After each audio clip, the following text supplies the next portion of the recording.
జై శ్రీరామ్. ఈరోజు మంచి మాటలు ఏమిటంటే గోవు గురించి చెప్పుకుందాం. గోవు సకల దేవతా స్వరూపం అని, ముక్కోటి దేవతలు ఆ గోవులో కొలువై ఉంటారని మనకి తెలుసు కదా. ఆ గోవుని సేవిస్తే లేదా పూజిస్తే మనం శ్రీకృష్ణ పరమాత్మ అనుగ్రహానికి పాత్రులమవుతామని, మరియు మనకి ఈ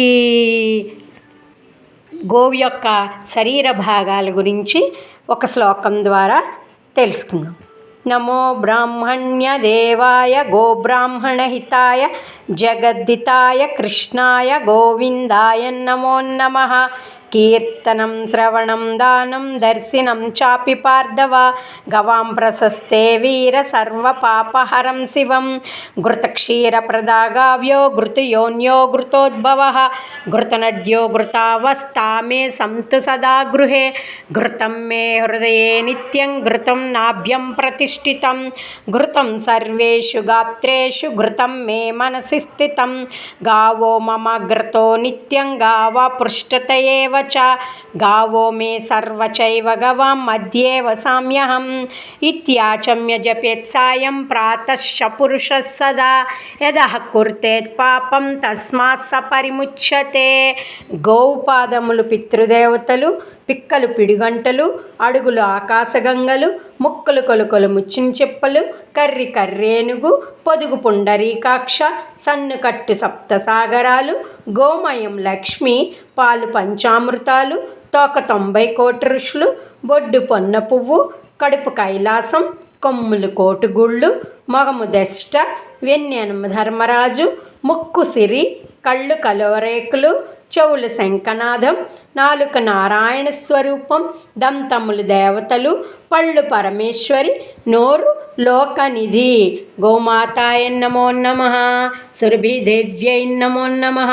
కామధేనువే నమః. నందినీదేవ్యై నమః. మనం ప్రతిరోజు గోవు మన ఇంటికి ముందుకు వచ్చిందనుకోండి, దానికి కొంచెం కాయగూరలు, ఆకుకూరలు మన ఇంటిలో ఏది లభ్యమైతే అది, లేదు ప్రతిరోజు ఒక్కొక్క రోజుకి ఒక్కొక్క ధాన్యాలు నానబెట్టి పెట్టవచ్చు. ఆదివారం గోధుమలు లేదా గోధుమ పిండి బెల్లంతో కలిపి తినిపించవచ్చు. సోమవారం బియ్యం నానబెట్టి దానిలో బెల్లం కలిపి పెడితే మనకి చంద్రగ్రహ అనుగ్రహం ఆవు ద్వారా గోమాత ద్వారా కలుగుతుంది. అలాగే మంగళవారం కందులు లేదా కందిపప్పు నానబెట్టి ఆవుకు తినిపించవచ్చు. బుధవారం పెసలు లేదా పెసరపప్పు నానబెట్టి తినిపించవచ్చు. గురువారం పచ్చిశనగపప్పుని నానబెట్టి గోవుకి తినిపించవచ్చు. అలాగే శనగలు నానబెట్టి కూడా పెట్టినా మంచిదే. శుక్రవారం బొబ్బర్లు నానబెట్టి పెడితే చాలా మంచిది.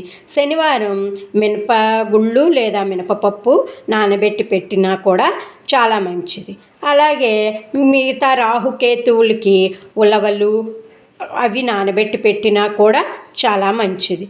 ఈ గోవు తను మనకి చాలా మంచి చేస్తుంది.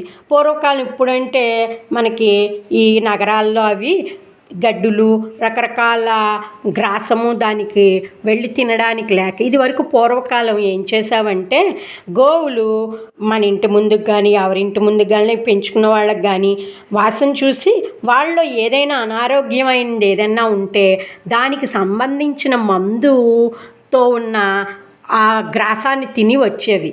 ఆ మందుతో ఉన్న మొక్కలను తిని వచ్చి ఆ పాలు ఇస్తే ఆ పాలు తాగిన ఇంట్లో వాళ్ళు చాలా ఆరోగ్యంగా ఉండేవారని పెద్దలు చెప్తారు.